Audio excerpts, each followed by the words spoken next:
Hola, hoy vengo a hablarles un poco sobre el movimiento estudiantil en Colombia y sus orígenes. Los primeros pasos.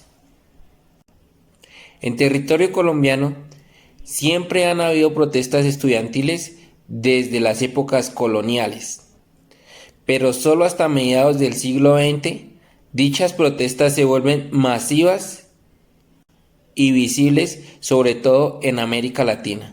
Todo esto debido a que se evidencian procesos de modernización y urbanización que hacen visibles a todos los actores de las capas medias y entre ellos los universitarios.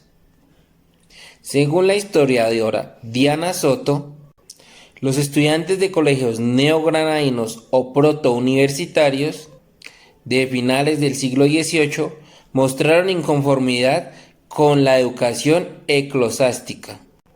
Desde ese tiempo, los estudiantes mostraron inconformidad en la educación durante el gobierno conservador llamado Regeneración. Pero es hasta los años 20 del siglo pasado cuando aparece el estudiante como actor social diferenciado. El sistema educativo era estrecho y se tenía una baja tasa de alfabetismo, que se encontraba entre el 17 y el 33% según los censos de la época. En cuanto a la educación superior, la cifra era mucho más limitada. Para tal efecto, para finales de los años 20, no había más de 10 universidades en el país, 3 de ellas privadas y concentradas en la capital, Bogotá, junto con la institución modelo según la tradición francesa, la Universidad Nacional de Colombia. La tarea reformista fue liderada por la Federación Nacional de Estudiantes, creada en 1922 y celebró 4 congresos: Medellín 1922, Bogotá 1924, Ibagué 1928 y Santa Marta 1930. Los movimientos académicos y educativos eran los que presidían las discusiones de los universitarios en Colombia, pero también los desvelaban asuntos políticos. Es así que en el segundo congreso que realizaron, se proclama que los estudiantes son quienes tienen que llevar a cabo la reforma universitaria, lo que en ese momento se tradució en el nombramiento por parte de universitarios y profesores más idóneos, la creación de cátedras y la asistencia libre a ellas. La visibilidad oscilante de 1930 a 1945 tendió a proyectarse con el ascenso liberal al gobierno en 1930. La llamada República Liberal buscó una modernización, no solo económica, sino política y cultural. Abrió expectativas de cambio incluso en materia educativa. La federación dejó de figurar públicamente, tanto así que su último congreso se realizó en diciembre de 1930. En ese contexto, la reforma educativa promovida por Alfonso López Pumarejo buscaba impulsar una instrucción más laica y técnica, reforzando la autonomía universitaria. Esto se plasmó en la Ley 68 orgánica de la Universidad Nacional, plasmada y promulgada en 1935. No solo consagró la autonomía y la cátedra libre, sino que reorganizó la universidad en torno a las facultades. Otro hito importante del gobierno de López fue la creación de la Escuela Normal Superior, cuna de las ciencias sociales. En 1938 se implementaron 2 medidas que levantaron una airada protesta estudiantil: el examen de revisión, que era un examen escrito al final de la secundaria, y el curso preparatorio, que era un año adicional para que los bachilleres pudieran ingresar a la universidad. La resistencia democrática de 1946 a 1957. Para esta época, el mundo celebraba el fin de la Segunda Guerra Mundial e iniciaba la Guerra Fría, que en América Latina significó el alineamiento con los Estados Unidos. En Colombia aumentó la tensión entre los partidos tradicionales por el ascenso del conservador Mariano Ospina, aunque a decir verdad, este gobernó en coalición con el liberalismo hasta 1948, lo que permitió que Gerardo Molina continuara unos años más en la rectoría de la Universidad Nacional. Pero la confrontación partidista pasó de palabra a hechos y esta se convirtió en violencia política. Esta se agudizó con el asesinato del líder político Jorge Eliezer Gaitán y con el siguiente levantamiento popular denominado el Bogotazo, que no solo afectó a la capital del país.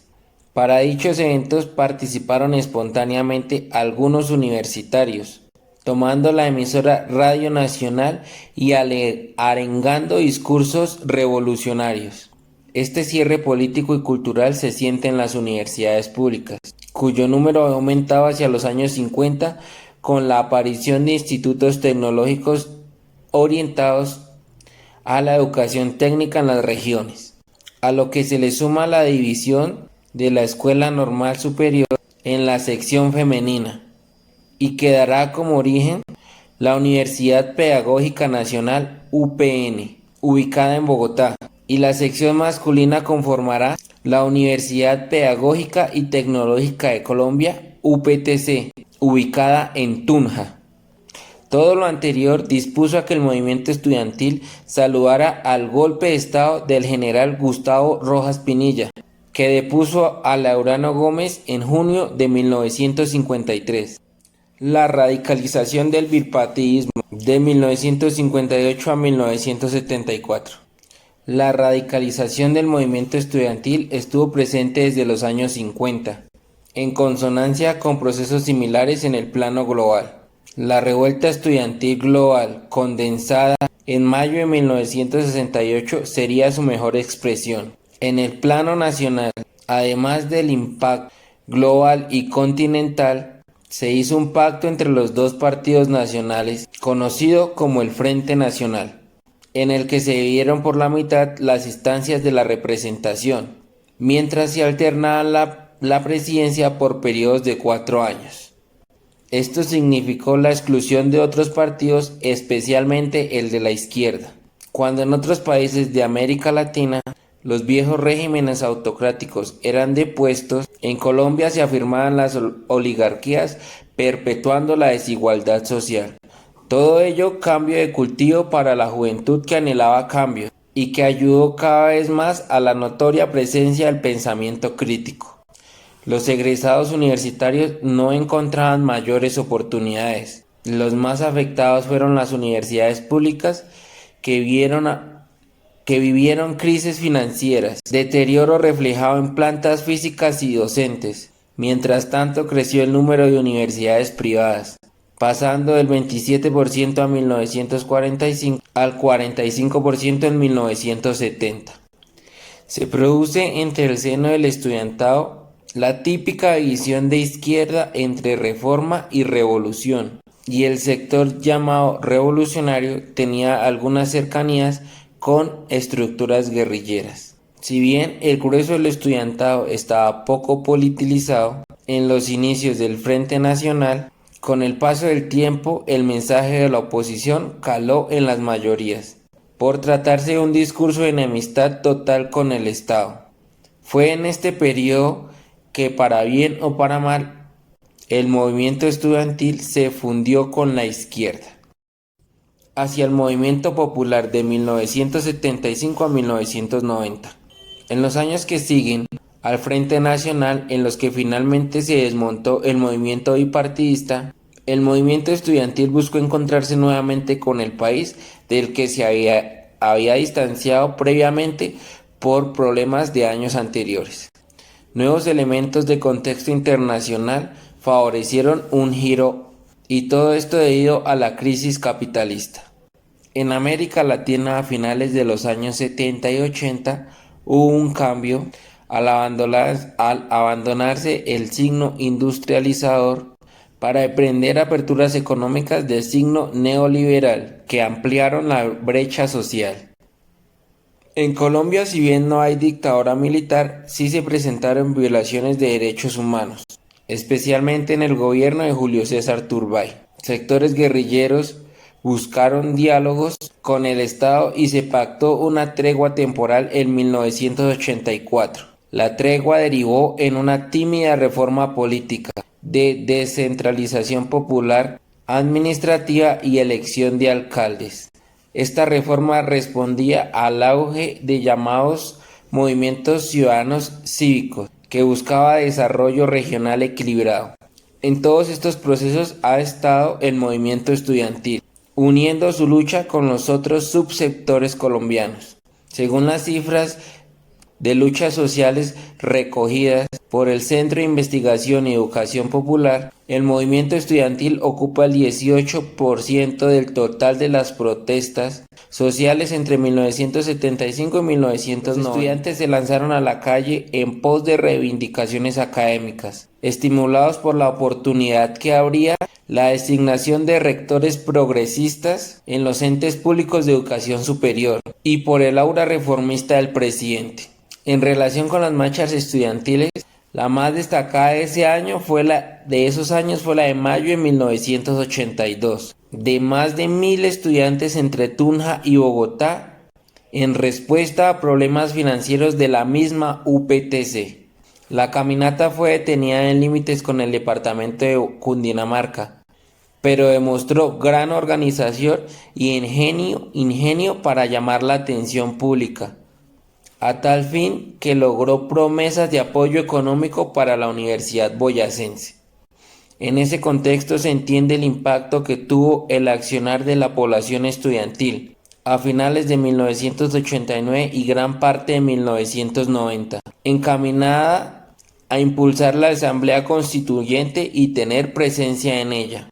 De alguna forma, el anhelo encuentro con el país se ha producido en la lucha callejera, como el paro cívico de 1977, en la acción institucional en pro del respeto a los derechos humanos o el impulso a una nueva asamblea constituyente que produjera un nuevo pacto social. Crisis y recomposición de 1990 al 2011. La Constitución Política de 1991 consagró el Estado Social de Derecho, incorporó elementos neoliberales de achicamiento del Estado, se incorporó una apertura económica que fue más bien hacia adentro y afectó la industria y la agricultura. Realmente se continúa y se degrada la guerra interna y cada vez es más evidente el narcotráfico en todos los sectores armados. En medio de todo esto se produce una nueva reforma a la educación superior, la Ley 30 de 1992, donde se define la educación como un servicio público.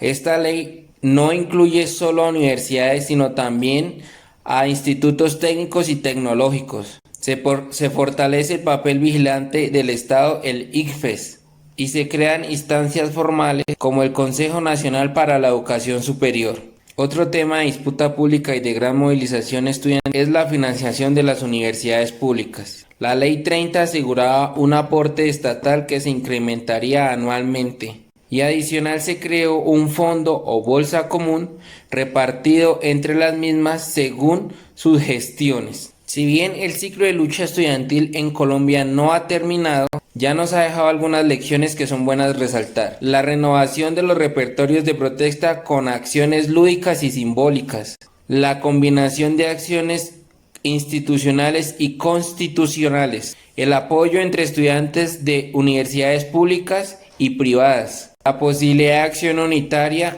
por parte de diversas corrientes políticas juveniles y estudiantiles. La capacidad de ayuda de padres de familia y estudiantes y sobre todo la capacidad de convocar a toda la sociedad a su apoyo. Muchas gracias. Buenas tardes, hoy explicaremos un tema que es de los movimientos estudiantiles en América Latina. Bueno, desde agosto de 1866, el Cuarto Congreso de Estudiantes Latinoamericanos realizaron en La Habana una ramificación después de haber fundado la Organización Continental de los Estudiantes Latinoamericanos. Bueno, se trataba de un término original de remota sueño bolivariano. Este movimiento de Córdoba, que en 1918 se dio con el fin, por un lado, a la reacción del imperialismo de cultura europea. Bueno, Dice que desde entonces el mito de juventud inconturrible no se ha dejado de agitar en el continente. Se sabe que la juventud vive siempre en un trance, con heroísmo, es desinteresada, es pura, no ha tenido el tiempo aún de contaminarse. No se equivoca nunca en la elección. Bueno, se dice que el movimiento estudiantil más activo y más poderoso en términos políticos del mundo es de los estudiantes de Latinoamérica. Este movimiento ya es un movimiento estudiantil, es el principal actor de una crisis universitaria. También encontramos una sincronizada crisis social que sacuden a la América Latina en cuadros de impresionantes incluso se conforman en los últimos años. Desde 1963 encontramos que los estudiantes juegan un papel principal en el cambio político y radical de Ecuador. También en 1954 la participación de la caída del régimen de Ecuador y Bolivia. Desde 1966 la agitación estudiantil desde México, Morelia, Culerian y Hermosillo en Ecuador, Chile y la Concepción en Colombia, Medellín.